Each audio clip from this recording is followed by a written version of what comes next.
तो आज हम बात करेंगे ह्यूमन फिजियोलॉजी के बारे में। ठीक है, तो पिछले क्लास में मैंने आपको बताया था ब्लड के बारे में। ब्लड की स्टडी को हिमेटोलॉजी बोलते हैं और ब्लड को जनरली हीम भी बोला जाता है, HAEM, हीम। हीम मतलब ही क्या होता है? ब्लड। और लॉजी का मतलब होता है स्टडी, तो ब्लड की स्टडी को ही हिमेटोलॉजी बोलते हैं। और ब्लड में आपके आरबीसी भी होंगे, WBC भी होगा और प्लेटलेट्स भी होते हैं। आरबीसी किसका काम करेंगे? आरबीसी जो है हीमोग्लोबिन, आरबीसी में हीमोग्लोबिन प्रेजेंट होता है और वो हीमोग्लोबिन जो है ऑक्सीजन को ले जाएगा और एक हीमोग्लोबिन जो है वो 4 मॉलिक्यूल ऑक्सीजन के ले जाता है। इतनी बात सबको मैंने पिछली बार बताई थी। मैक्सिमम कैपेसिटी 4 मॉलिक्यूल है। मैक्सिमम कैपेसिटी एक हीमोग्लोबिन की जो है वो 4 मॉलिक्यूल्स को ले जाने की है। जब हम बाहर से ऑक्सीजन ले रहे हैं अंदर, है नहीं है, तो आज हम उसकी थोड़ी बहुत इंफॉर्मेशन देंगे आपको। जब वो हमारे लंग्स में ऑक्सीजन जाती है, एल्विलाई में पहुंचती है, तो वहां से ब्लड जो है, ब्लड वेसल जो है एल्विलाई से अटैच होते हैं और ये ऑक्सीजन जो है हमारे एल्विलाई में हीमोग्लोबिन के साथ मिलती है। और एक हीमोग्लोबिन अगर बात करें कलर की तो पेल येलो कलर का होता है, लेकिन अगर ग्रुप ऑफ हीमोग्लोबिन की बात करें तो ग्रुप ऑफ हीमोग्लोबिन जो है वो हमें रेड कलर का दिखाई देता है और इसलिए हम बोलते हैं जो ब्लड का कलर होता है वो लाल होता है, रेड होता है। और एवरेज मैन की बात करें, मैन में जो एवरेज ब्लड था वो मैंने बताया था 5 to 6 लीटर होता है और फीमेल में थोड़ा सा कम होता है, 4 से 5 लीटर। समझ में आ गया था? तो ये ब्लड के बारे में इंफॉर्मेशन मैंने आपको दी थी। और आरबीसी का काम मैंने बता दिया, हीमोग्लोबिन होता है और ऑक्सीजन को ले जाएगा, ट्रांसपोर्ट ऑफ ऑक्सीजन। और आरबीसी का जो लाइफ स्पेन होता है 120 डेज होता है और आरबीसी बोन मैरो में बनता है। बोन मैरो जो है वो आरबीसी का फॉर्मेशन करता है और आरबीसी मरने के बाद जो है बॉडी में ही डिस्ट्रॉय होता है। उस जगह का नाम है स्प्लीन। क्या नाम है उसका? स्प्लीन। हाँ, इतना चलेगा। और उसके बाद हम WBC बात करें, व्हाइट ब्लड सेल, ये व्हाइट कलर की होती है नहीं है, 12 से 14 दिन इनका लाइफ स्पेन होता है। ये एंटीबॉडी बनाती है। क्या बनाती है? एंटीबॉडी। अगर कोई हमें डिजीज हो गया, हमने उसकी दवाई खा ली, इसका मतलब है हमारी बॉडी में उसके बाद एंटीबॉडी बनते हैं। एंटीबॉडी बनते से कोविड-19, अगर कोविड-19 वायरस किसी को हो गया उसके बाद वैक्सीन लग रही है। वैक्सीन लगने का मतलब है उसके बॉडी में उस कोविड-19 के अगेंस्ट एंटीबॉडी बन रही है। एंटीबॉडी का मतलब होता है जो डिजीज से लड़ने में मदद करता है। समझ में आया? हमें बीमारी होती है तो हमारे अंदर, जिसके अंदर अच्छे एंटीबॉडी होंगे वो उतना ही ज्यादा जल्दी ठीक होता है। समझ में आया नहीं है? तो एंटीबॉडी का मतलब होता है जो रोगों से लड़ेंगे, जिनके पास रोगों से लड़ने की क्षमता होती है उनको हम एंटीबॉडी बोलते हैं। और इसकी लाइफ स्पेन जो है 12 से 12 to 14 डेज होता है। उसके बाद हमने बताया था प्लेटलेट्स के बारे में। प्लेटलेट्स जो है ब्लड क्लॉट में हेल्प करते हैं, है नहीं है? 2.5 लाख से 3.5 लाख पर मिलीमीटर क्यूब प्लेटलेट्स होते हैं हमारे बॉडी में, पर मिलीमीटर क्यूब में 2.5 लाख से 3.5 लाख। बहुत ही तो बहुत सारे हैं, है नहीं है? लेकिन अगर ब्लड प्लेटलेट्स का अमाउंट घटेगा तो सब जगह से घटता है, पूरी बॉडी से। ठीक है ना? तो जैसे डेंगू में आपने देखा होगा ब्लड प्लेटलेट्स का नंबर क्या हो जाता है? कम हो जाता है। समझ में आया नहीं आया? दिक्कत है? तो ये चीजें हमने आपको इंफॉर्मेशन दिया था। और हीमोग्लोबिन में जो है आयरन भी मिलता है। क्या मिलता है? आयरन भी होता है उसमें सेंटर पे। समझ में आया? तो आज जो हम लोग डिस्कस करेंगे ह्यूमन फिजियोलॉजी के बारे में। ह्यूमन फिजियोलॉजी का मतलब है हमारे अंदर जो भी सिस्टम है, चाहे लंग्स है, लंग्स के बारे में डिस्कस करेंगे, चाहे स्टमक है, स्टमक के बारे में डिस्कस करेंगे, माउथ है, किडनी है, हार्ट, इन सब के बारे में हम डिस्कस करेंगे। वो आता है ह्यूमन फिजियोलॉजी के बारे में। जो हमारे इंटरनल ऑर्गन है, इंटरनल स्ट्रक्चर है, वो क्या क्या फंक्शन करते हैं, इसमें चैप्टर पढ़ेंगे हम ह्यूमन फिजियोलॉजी के अंदर। समझ में आ गया? ये हमारी मॉर्फोलॉजी दिख रही है आपको। ये जो हमारा आउटर स्ट्रक्चर है इसको बोलते हैं मॉर्फोलॉजी। क्या बोलते हैं? ये मेरा आंख है, नाक है, कान है, ये हमारी लिप्स है, ये मेरा हैंड है, ये मेरी मॉर्फोलॉजी है। आपने प्लांट को देखा? प्लांट को देखा, हाँ भाई इतने बड़े, इसके बाद स्टेम है, लीव्स है, फ्रूट है, ये उसकी मॉर्फोलॉजी है। बाहर से ही देख के बता दे रहे हो, हाँ भाई हाँ ये इतना लंबा प्लांट है, ये छोटा है, ये भी उग रहा है, वो उसकी मॉर्फोलॉजी देख के बता रहे हैं। क्या देख के बता रहे हैं? मॉर्फोलॉजी। ऐसे फिजियोलॉजी का मतलब है इंटरनल स्टडी हम कर रहे हैं, वो फिजियोलॉजी के अंदर आता है। तो जैसे कि मतलब बोले तो ये इंटेस्टाइन है, ये क्या है? इंटेस्टाइन।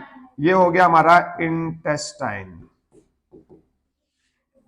लार्ज हो चाहे स्मॉल इंटेस्टाइन, देखिए दोनों है इसमें। यह हमारा किडनी है, क्या है बेटे? किडनी। यह हमारे किडनी है। यह हमारा स्टमक है, क्या है? स्टमक है। स्टमक जे शेप का होता है, कैसे शेप का होता है? जे शेप का, ये स्टमक हमारा। यह हमारा खूबसूरत सा हार्ट है, क्या है? हार्ट है, हार्ट है। समझ में आ रहा है? यह हमारे लंग्स है, क्या है? लंग्स हैं, फेफड़े हैं। और ये हमारा लीवर है, क्या है? लीवर। और ये हमारे क्या है? कोई बता सकता है? किडनी है, क्या है? किडनी। किडनी के ही अंदर की चीज है, ठीक है, किडनी के ही अंदर की चीज है। समझ में आया? तो ये सारे चीजों के बारे में हम डिस्कस करेंगे तो ह्यूमन फिजियोलॉजी के अंदर आएगा। समझ में आया? क्या हम स्टार्ट कर सकते हैं क्या? Very good. अगर हम बात करें एलिमेंट्री कैनाल की, आपको दिख रहा होगा एलिमेंट्री कैनाल, एक बार एक क्वेश्चन आया था, elementary canal start from mouth. Alimentary canal कहां से स्टार्ट होता है? माउथ से। कहां से स्टार्ट होगा? एलिमेंट्री कैनाल जो है वो जो है माउथ से स्टार्ट होता है, माउथ से। और कहां खत्म जाके होती है? एनस तक। एनस। समझ में आया? माउथ से एनस तक, इसको हम बोलते हैं एलिमेंट्री कैनाल। जहां से हम खाना खा रहे हैं और जहां से हम उस वेस्ट मटेरियल को निकाल रहे हैं वो पार्ट एनस है, और जो हम जहां से खा रहे हैं वो पार्ट हमारा माउथ है। तो माउथ से लेके एनस तक जो है ये हमारा एलिमेंट्री कैनाल होता है। पेपर में क्वेश्चन आएगा तो आपको इसको सही जवाब देना पड़ेगा। फैन ऑन करिए प्लीज। ठीक, तो आपको दिख रहा है भाई, हमको देखो, फिर इस डायग्राम को देखो। तो सबसे पहले हमारे ये बक्कल कैविटी है, जो हमारा अंदर वाला पार्ट है, माउथ के अंदर वाला पार्ट है, जिसमें टंग, टीथ वगैरह वगैरह है, ये मेरा बक्कल कैविटी है। क्या है? Buccal cavity. और बक्कल कैविटी को माउथ भी बोलते हैं। क्या बोलते हैं? माउथ भी बोला जाता है। हर बंदा हर चीजें याद करेगा मेरी क्लास में। क्या सही बोल रहा हूं? यस। फिर आ गया टंग, ये आ गया जीभ, हमारी टंग कहलाएगा, है नहीं? हमारी बॉडी में जो भी पार्ट प्रेजेंट है सबका अलग अलग फंक्शन है। हमारी बॉडी में कोई चीज यूजलेस नहीं है, हर चीज का फंक्शन है। तो elementary canal starts from mouth and and to anus. ये हो गया टंग। माउथ को हम बोल सकते हैं बक्कल कैविटी। कैविटी का मतलब होता है स्पेस। हाँ, अंदर जो स्पेस है ना, है नहीं है, वो हमारा बक्कल कैविटी कहलाता है। कैविटी का मतलब क्या होता है? स्पेस। क्या होता है? स्पेस। समझ में आया? फिर हमारा ईसोफेगस है। देखो यहां से हमने खाना खाया, उसके बाद ये पाइप के थ्रू नीचे को जाएगा पेट में, और जो पाइप कहलाता है इसको बोलते हैं ईसोफेगस। क्या बोलते हैं? ईसोफेगस या ओइसोफेगस बोलते हैं। ठीक है। फिर उसके बाद हमारा नीचे आएगा स्टमक। क्या आएगा मेरे बच्चों? स्टमक। फिर नीचे आएगा स्टमक, फिर आएगा हमारा ये लीवर भी है, राइट साइड। लीवर कहां है? Right side. अरे हमारा लीवर जो है वो राइट साइड है, और स्टमक कहां है? लेफ्ट साइड है। दिख रहा है आपको? जैसे मैं हूं यहां पर खड़ा, वैसे ही मेरे अंदर से फोटो निकाल के यहां पर चिपकाई गई है। दिक्कत है? तो मेरा लेफ्ट साइड स्टमक है और राइट साइड लीवर की लोकेशन राइट साइड है। कहां है? Right side. Any problem? उसके बाद हमारा नीचे जो है, जैसे स्टमक खत्म होता है तो नीचे पेनक्रियाज आता है। लीफ फ्लाई स्ट्रक्चर पेनक्रियाज को बोलते हैं। उसके बाद हमारा क्या आएगा? ये हमारा इंटेस्टाइन है। ये अंदर जो ये अंदर छोटा छोटा ये कॉइल्ड स्ट्रक्चर दिख रहा है, स्मॉल इंटेस्टाइन। कैसा इंटेस्टाइन है? स्मॉल इंटेस्टाइन है। फिर ये जो बड़ा वाला पार्ट दिख रहा है ये लार्ज इंटेस्टाइन कहलाता है। उसके बाद ये जहां ये खत्म होगा इसको क्या बोलते हैं? एनस बोलते हैं। समझ में आ गया? तो ये हमारी एलिमेंट्री कैनाल के बारे में इंफॉर्मेशन है। Any problem? तो elementary canal start from mouth and and to anus, और माउथ से लेके एनस तक सब के सब पार्ट होंगे, चाहे वो लिवर हो, चाहे वो स्टमक हो, चाहे वो पेनक्रियाज हो, चाहे वो हमारा गॉल ब्लैडर ही क्यों ना हो बीच में, चाहे वो स्मॉल इंटेस्टाइन हो, चाहे वो लार्ज इंटेस्टाइन हो। इसका मतलब है हर किसी बॉडी पार्ट का, मतलब माउथ से लेके एनस तक जो भी चीजें बीच में आ रही है, कहीं पर खाना टूटता है, कहीं पर खाने का एब्जॉर्प्शन होता है।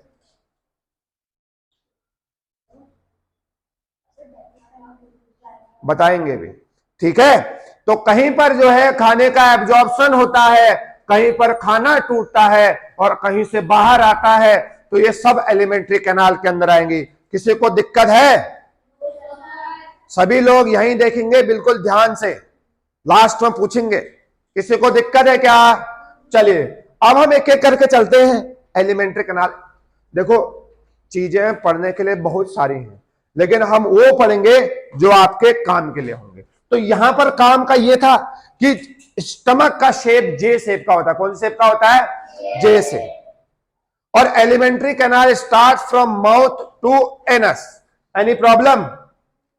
No problem. दिक्कत है क्या? तीत गायब हो गया मुझे लग रहा है। चलिए इधर देखिए, डाइजेशन की बात करते हैं। इधर देखिए, हम इसमें डाइजेशन की बात भी करते हैं। इधर देखिए, हम इसमें जो है डाइजेशन की बात भी करेंगे। थोड़ा हम इसको और डिटेल में डिस्कस कर देते हैं। आपको पता चल गया है कि एलिमेंट्री कैनाल जो होता है वो मेरे प्यारे बच्चों माउथ से लेके कहां स्टार्ट होता है? माउथ टू एनस जो है हमारी एलिमेंट्री कैनाल होती है। अभी पता नहीं क्यों कर रहा है ऐसा ये। माउथ से लेके एनस तक जो है एलिमेंट्री कैनाल होता है। किसी को दिक्कत नहीं? चलिए अब जो है सबसे पहले हमने खाने को मुंह के अंदर फेंका। माउथ के अंदर हमने जैसे ही हमने खाने को डाला, ध्यान से सुनना, हो सकता है चीजें नहीं लिखी है। जैसे हमने खाने को मुंह के अंदर डाला मेरे प्यारे बच्चों, माउथ में ही उसका डाइजेशन स्टार्ट होना हो जाता है। डाइजेशन स्टार्ट हो जाता है। देखो अगर कोई बंदा आपसे पूछे डाइजेशन का मतलब क्या होता है, तो तुम उसको ये बता देना डाइजेशन का मतलब मेरे प्यारे बच्चों होता है ब्रेक डाउन। क्या होता है? डाइजेशन का मतलब होता है ब्रेक डाउन। और ब्रेक डाउन किसका? कार्बोहाइड्रेट्स का, फूड का।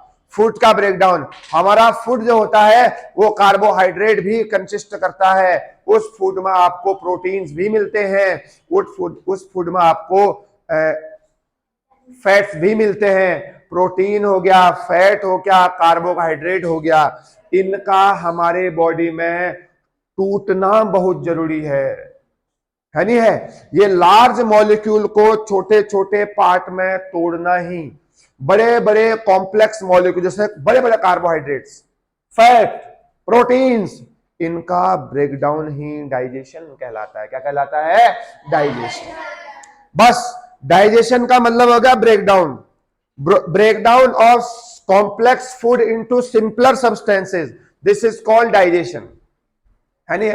देखो हम खाए चावल खाते हैं, हम प्रोटीन खा रहे हैं, हम कार्बोहाइड्रेट खा रहे हैं, लेकिन हम अगर उसको इनहेल कर रहे हैं, हम उसको अगर खा रहे हैं, तो इसका मतलब वो हमारे स्मॉल मॉलिक्यूल नहीं है, उनका हमारी बॉडी में जाके टूटना बहुत जरूरी है। वो छोटे छोटे ब्रेकडाउन होता, छोटे छोटे पार्ट्स में ब्रेकडाउन होगा, तब जाके हमारे सेल उसको एब्जॉर्ब करेगी, तब जाके पूरे हमारे बॉडी पार्ट्स में पहुंचेगा। उसके बाद जो है, तभी तो हम इतने बड़े होते हैं ना। अब तुमने रोटी खाई, चावल खाया, तो चावल फिट तो नहीं जाएगा यहां पे, या रोटी यहां दिख रही है, नहीं दिख रहा है ना? या तुमने दाल खा दिया, यहां से मलका बाहर निकल गया, राजमा बाहर निकल गया, ऐसा तो नहीं है ना? नहीं है। दाल में प्रोटीन्स होता है, बड़े बड़े मॉलिक्यूल प्रोटीन के होते हैं, उनको छोटे छोटे जूसेस में कन्वर्ट होते हैं, जूस में। अरे हमारी बॉडी में जो ब्लड है ना, ब्लड ही सब कुछ ले जाता है। ब्लड ही हमारे बॉडी में सब चीज का ट्रांसपोर्ट करता है। और ब्लड वेसल तो बहुत पतली होती है, बहुत नैरो पाइप्स। अरे ब्लड वेसल बहुत पतली सी होती है। अब तुम्हारे तुम्हारे अगर उस ब्लड वेसल से भात जा रहा है, चावल जा रहा है या रोटी जा रहा है, ऐसा हो सकता है? इसका मतलब छोटे छोटे जूस के फॉर्म में जाता है। तो इसलिए हम बोलते हैं जो भी हमने खाया उसका डाइजेशन होना बहुत जरूरी है। डाइजेशन का मतलब उसका ब्रेकडाउन। क्या होता है उसका? ब्रेकडाउन। बात समझ में आई? उसका पहले ब्रेकडाउन होगा, उस फैट का ब्रेकडाउन होगा, उस कार्बोहाइड्रेट का ब्रेकडाउन होगा, उस स्टार्च का ब्रेकडाउन होता है, तब जाके उसका एब्जॉर्प्शन होगा। जो हमारे सेल है ना, सेल जो हमारे छोटे छोटे स्मॉल इंटेस्टाइन में विलाई होते हैं, सेल होते हैं, जिसको वो एब्जॉर्ब करेंगे, एब्जॉर्ब करके हमारे पूरे बॉडी पार्ट्स तक पहुंचाते हैं। जो फालतू बच गया एक्स्ट्रा मटेरियल वो हमारे बॉडी से एनएस के थ्रू बाहर आ जाएगा। ये डाइजेशन होता है। और डाइजेशन माउथ से ही स्टार्ट होता है। तो बताओ डाइजेशन कहां से स्टार्ट होता है? माउथ से। अगर कोई आपसे पूछे माउथ जो होता है, माउथ में डाइजेशन होता है सर, माउथ में भी एंजाइम होते हैं। क्या होते हैं? एंजाइम।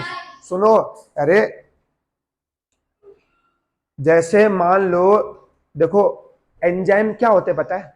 एंजाइम वो होते हैं जो बड़े बड़े मॉलिक्यूल्स को, बड़े बड़े कार्बोहाइड्रेट्स को, फैट्स को, प्रोटीन्स को तोड़ते हैं छोटे छोटे पार्ट्स में।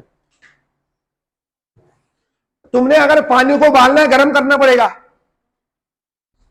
अगर गर्म करोगे तो भाप बन के उड़ेगा, अगर गर्म नहीं करते तो भाप बन के नहीं उड़ता, वेपर नहीं बनते उसके।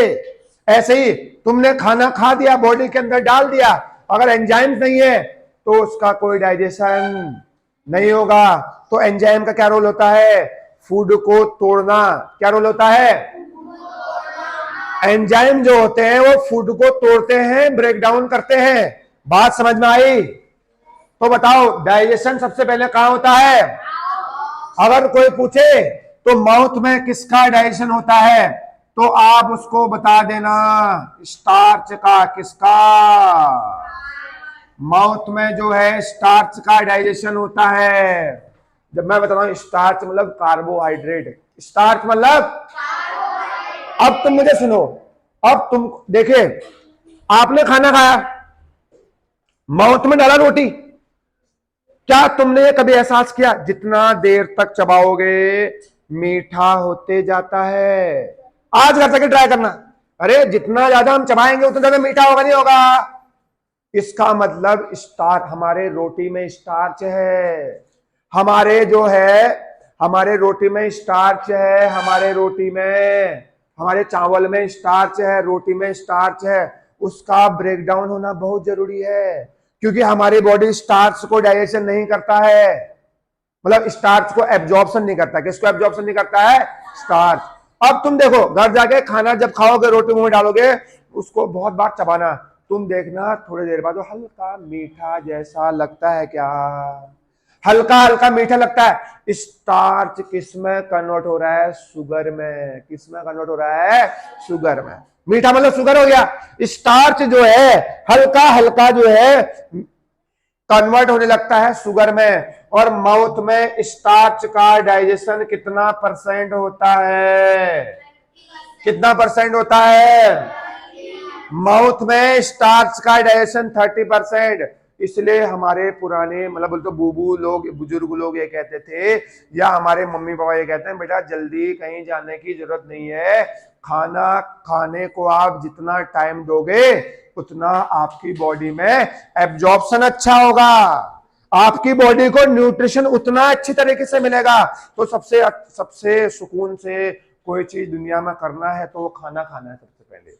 समझ में आया? हमारी बॉडी में पहले हमारे न्यूट्रिएंट्स ही नहीं मिलेंगे, प्रोटीन्स नहीं मिलेंगे, कार्बोहाइड्रेट नहीं मिलेंगे। इसका मतलब क्या हो गया?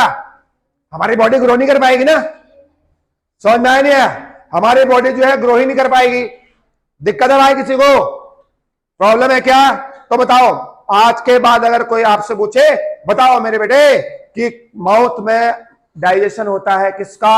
स्टार्च। बताओ कितना परसेंट डाइजेशन? बाकी पूरा डाइजेशन कहां होगा? हाँ, दिक्कत है? समझ में आ गया? Very good. तो बचा कुछ डाइजेशन आगे वाले पार्ट में होगा, चाहे वो स्टमक में हो रहा है, चाहे वो स्मॉल इंटेस्टाइन में होगा, एनी प्रॉब्लम? दिक्कत है क्या? तो हमारा डाइजेशन कहां से स्टार्ट होता है? माउथ से। फूड को चबाने का काम कौन करेगा? दांत करते हैं। क्या करते हैं? दांत, टीथ।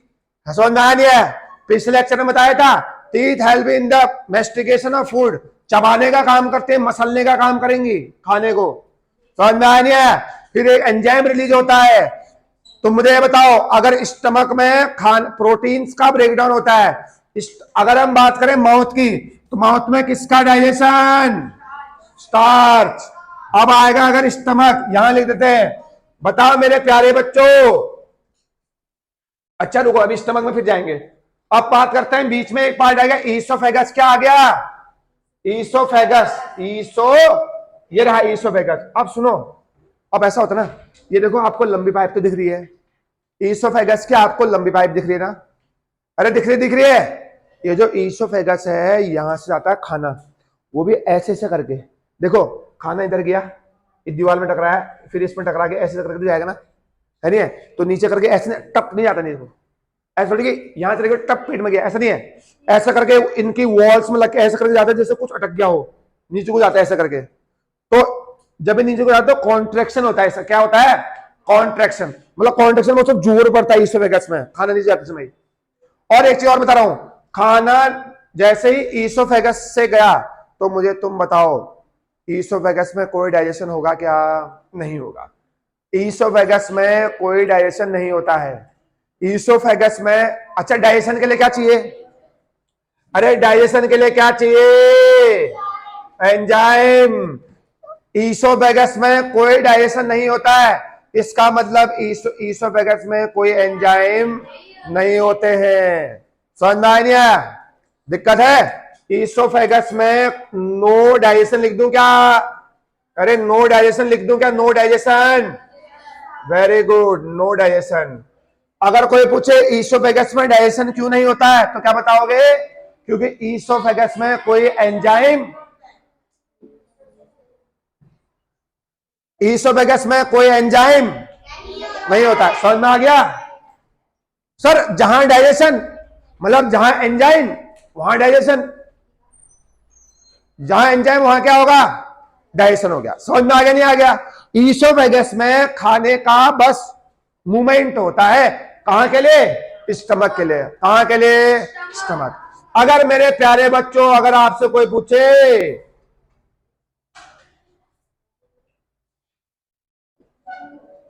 स्टमक, बात करते हैं आज स्टमक की। स्टमक में देखो, सबसे पहले तो आपको स्टमक कैसे शेप का होता है? जे शेप का स्टमक होता है। कौन सा शेप का स्टमक होता है?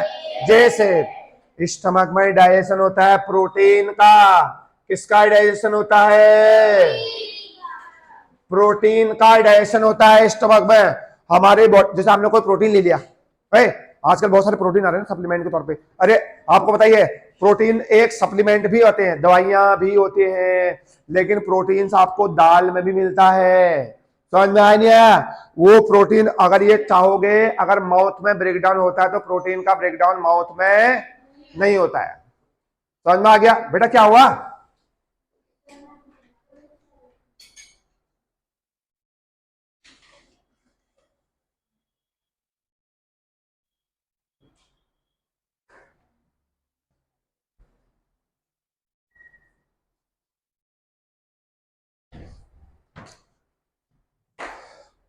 अगर हम बात करें प्रोटीन की, अगर हम बात करें प्रोटीन की, प्रोटीन का डाइजेशन कहां से स्टार्ट होता है?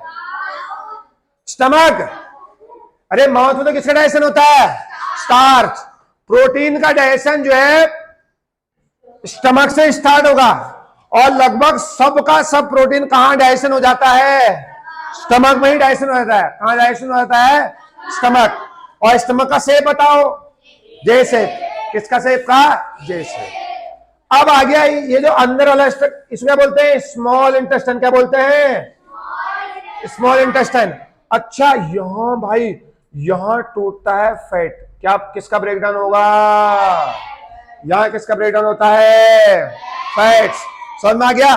फैट का ब्रेकडाउन जो होता है, आपको पूछेगा फैट का ब्रेकडाउन कहां होता है, तो आप चुपचाप से बता देना स्मॉल इंटेस्टाइन। क्या बता देना? Small intestine. बात समझ में आई क्या? तो फैट का डाइजेशन, आज के बाद अगर खाना खाओगे, खाने में आपका प्रोटीन भी है, खाने में आपका कार्बोहाइड्रेट भी है, खाने में आपका स्टार्च भी है। अगर आपसे पूछे कोई स्टार्च का ब्रेकडाउन कहां होता है तो आप क्या बताओगे? माउथ में स्टार्ट होता है, लेकिन पूरा होता है क्या? नहीं। कितना % होता है? अगर कोई आपसे पूछे प्रोटीन का डाइजेशन कहां होता है तो आप क्या बताओगे? स्टमक में होता है। स्टमक के 4 पार्ट होते हैं। पेट ना, पेट, स्टमक को पेट बोलते हैं। बताओ स्टमक की लोकेशन कहां होती है? Left side. कहां होती है? लेफ्ट। तो ये हमारा पेट नहीं है, ये हमारा पेट है, इधर हमारा स्टमक है। समझ में आया नहीं आया? दिक्कत आ रहा है किसी को? चलिए इधर देखिए, अगर प्रोटीन का बात करें, प्रोटीन कहां डाइजेशन होगा? स्टमक में। बताओ स्टमक का शेप कैसा होता है? बात करते हैं लार्ज इंटेस्टाइन की। लार्ज इंटेस्टाइन में क्या होता है? फैट का डाइजेशन होता है। किसका डाइजेशन होता है? अगर कोई पूछे लार्ज इंटेस्टाइन में, तो लार्ज इंटेस्टाइन में मेरे प्यारे बच्चों किसका डाइजेशन होता है? फैट का। किसका होता है? फैट का। बात समझ में आ गई? अरे 100% फैट का डाइजेशन हो जाएगा, 100% फैट का डाइजेशन हो जाएगा। बचा कुचा जो स्टार्च माउथ में डाइजेशन नहीं हुआ, उसका भी कहां होता है मेरे प्यारे बच्चों? Small intestine. अरे स्मॉल इंटेस्टाइन ना इधर है, इधर अंदर। समझ में आया नहीं आया? ये जो बीच वाला पार्ट, ये दिख रहा है आपको? ये वाला पार्ट, ये वाला पार्ट दिख रहा है भाई? ये वाला पार्ट, ये स्मॉल इंटेस्टाइन है। अब बारी आएगी लार्ज इंटेस्टाइन। किसकी? देखो ये जो साइड वाला पार्ट दिख रहा है आपको, ये वाला पार्ट, ये कौन सा पार्ट है? लार्ज इंटेस्टाइन में कोई सिग्निफिकेंट डाइजेशन नहीं होता है। अरे क्योंकि प्रोटीन तो स्टमक में हो गया, फैट का डाइजेशन भी स्मॉल इंटेस्टाइन में हो गया, बस कार्बोहाइड्रेट भी वहीं डाइजेशन होगा। स्मॉल इंटेस्टाइन में किसी चीज का डाइजेशन, सॉरी, लार्ज इंटेस्टाइन में किसी चीज का डाइजेशन नहीं होता है। बात समझ में आ गई? किसी को दिक्कत है भाई? चलिए, तो ये तो डाइजेशन को हल्के फुल्के आंसर आपको याद करने हैं भाई, दिक्कत है। अब बात करते हैं एब्जॉर्प्शन की। किसकी बात करेंगे? देखो, जैसे मान लो फूड का ब्रेकडाउन हो गया in the presence of different enzymes. जैसे ही फूड का ब्रेकडाउन हुआ उसको क्या बोलेंगे? डाइजेशन। क्या बोलेंगे? डाइजेशन। उस ब्रेकडाउन फूड का एब्जॉर्ब होना बहुत जरूरी है, उसको बोलेंगे एब्जॉर्प्शन। क्या बोलेंगे? और एब्जॉर्प्शन मेरे प्यारे बच्चों, सिर्फ और सिर्फ मैक्सिमम एब्जॉर्प्शन कहां होता है? अरे कहां होता है? एब्जॉर्प्शन कहां होता है? Small intestine. बताओ प्रोटीन का एब्जॉर्प्शन कहां होगा? स्मॉल। अरे प्रोटीन का एब्जॉर्प्शन स्मॉल इंटेस्टाइन, कार्बोहाइड्रेट का स्मॉल इंटेस्टाइन, फैट्स का स्मॉल इंटेस्टाइन। एब्जॉर्प्शन कह रहा हूं मैं डाइजेशन थोड़ी बोल रहा हूं। मैं क्या बोल रहा हूं? एब्जॉर्प्शन। बात समझ में आई? बताओ प्रोटीन का डाइजेशन कहां होता है? स्टमक। लेकिन प्रोटीन एब्जॉर्ब कहां होगा? Small intestine. बताओ फैट का डाइजेशन कहां होता है? स्मॉल। अरे फैट का डाइजेशन स्मॉल इंटेस्टाइन, और फैट का एब्जॉर्प्शन भी कहां होता है? Small intestine. ये क्वेश्चन मुझे आंसर याद चाहिए, यानी प्रॉब्लम। लेकिन अगर मैं माउथ की बात करूं, माउथ में डाइजेशन स्टार्च का कितना %? बात समझ में आई? दिक्कत है भाई? तो आपको घर जाके क्या करना है ना, ये वीडियो तो मैं भेज दूंगा आपको, इसमें से आपको देख के अपने मन से जो मैं बोल रहा हूं, क्या तुम क्वेश्चन लिख सकते हो? क्या क्वेश्चन बना सकते हो? क्या कोई दिक्कत नहीं है क्या? तो 30% स्टार्च का डाइजेशन माउथ में, स्टमक स्मॉल इंटेस्टाइन में। समझ में आ गया? और अगर बात करें प्रोटीन का डाइजेशन कहां से स्टार्ट होता है? स्टमक, और खत्म भी कहां होता है? स्टमक में ही होता है। फैट का डाइजेशन कहां से स्टार्ट होता है? स्मॉल इंटेस्टाइन, और एब्जॉर्ब भी कहां होता है? Small intestine. प्रोटीन का डाइजेशन कहां होता है? स्टमक में, और लेकिन एब्जॉर्ब कहां होता है? क्या बात है, ये लोग बहुत अच्छे पढ़ रहे हैं, मेरे राइट पार्टी, वेरी नाइस। दिक्कत है भाई। अब बात करते हैं माउथ में। सुनो, माउथ में भी ना एब्जॉर्प्शन होता है।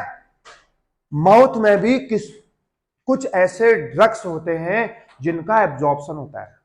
और जैसे तुमने कभी ना एक गोल गोल जैसे एक खाने वाली मीठी दवाई आती थी ना, उसको बोलते हैं जीभ में रखना, बस जीभ में रखना, वो अपने आप एब्जॉर्ब हो जाएगी, है नहीं है, वो डायरेक्ट एब्जॉर्ब हो जाती है। कुछ ऐसे हार्ट से रिलेटेड कुछ ऐसे दवाइयां होती हैं। अच्छा, अगर हमारे पेट में दवाई जाएगी, क्या वो डायरेक्ट एब्जॉर्ब हो जाएगा? नहीं, पहले वो ब्रेकडाउन होगा ना, अभी तो बताया था, पहले वो ब्रेकडाउन होगा, फिर उसका क्या होगा? एब्जॉर्प्शन होगा, फिर वो जाके कहीं पर अटैक करेगा, फिर तभी तो बॉडी सही होगी ना। जैसे तुमने दवाई खाई, तुम बीमार हो, दवाई खाकर तुरंत 1 मिनट में सही थोड़ी हो जाते हो, पहले उसका ब्रेकडाउन होता है, ब्रेकडाउन होने के बाद उसका एब्जॉर्प्शन होगा। एब्जॉर्प्शन क्या होगा? एब्जॉर्प्शन होगा तुम्हारे जहां पर दर्द हो रहा है वहां पे उसका एक्शन होगा, तो तभी तुम बहुत टाइम बाद सही होगे ना। लेकिन कुछ दवाइयां ऐसी होती हैं जिसका डायरेक्ट एब्जॉर्प्शन होता है। हमारे जो माउथ है, माउथ में कुछ ऐसे हार्ट से रिलेटेड दवाई होती है ना, हार्ट अटैक से रिलेटेड कुछ ऐसी दवाई होती है, उनको हम माउथ में, हम टंग के नीचे हम उसको दवाई को रखते हैं, वो डायरेक्ट अटैक करता है। कहां? जहां दर्द हो रहा है, और डायरेक्ट मतलब डायरेक्ट एब्जॉर्ब हो रहा है। क्या हो रहा है? डायरेक्ट एब्जॉर्ब हो रहा है। समझ में आया नहीं आया? तो माउथ में भी अगर आपसे पूछे कोई, अगर क्या माउथ में एब्जॉर्प्शन भी होता है, तो आप बोलना हाँ, लेकिन कुछ ड्रग्स का होता है, कुछ दवाइयों का माउथ में भी एब्जॉर्प्शन होता है, लेकिन मैक्सिमम एब्जॉर्प्शन कहां होगा मेरे प्यारे बच्चों? Small intestine. Any problem? दिक्कत है? तो ये डाइजेशन से रिलेटेड पार्ट, जनरल पॉइंट मैंने आपको बता दिए। अच्छा सुनो, यहां कुछ चीजें लिखी है, ये मेरे राइट साइड में लीवर है। क्या है? सुनो, liver is a largest gland of the body. पीछे, you are not focusing on the class. आगे वाली पार्टी इधर देखिए, इधर जो लीवर है, लीवर। अच्छा सुनो, स्टमक तो राइट साइड, लेफ्ट साइड हो गया। लीवर, हमारे लीवर की पोजीशन यहां पर होती है, राइट साइड में लीवर की पोजीशन होगी, लीवर। और लीवर हमारा सबसे बड़ा ग्लैंड है, हमारी बॉडी का सबसे बड़ा पार्ट लीवर है। ग्लैंड क्या होता है? ग्लैंड वो होते हैं जो एंजाइम सिक्रीट करते हैं। ग्लैंड वो होते हैं जो एंजाइम सिक्रीट करेंगे। अगर ग्लैंड ही नहीं होगा तो एंजाइम भी नहीं होगा। अगर एंजाइम ही नहीं होगा तो इसका मतलब है ना प्रोटीन का डाइजेशन होगा, ना फैट का डाइजेशन होगा, ना कार्बोहाइड्रेट का डाइजेशन हो गया। बात समझ में आई? तो सबसे बड़ी ग्लैंड कौन सी है? मैं देखूंगा कौन कितने खूबसूरत तरीके से आंसर बना रहा है घर जाके बेटा, ठीक है।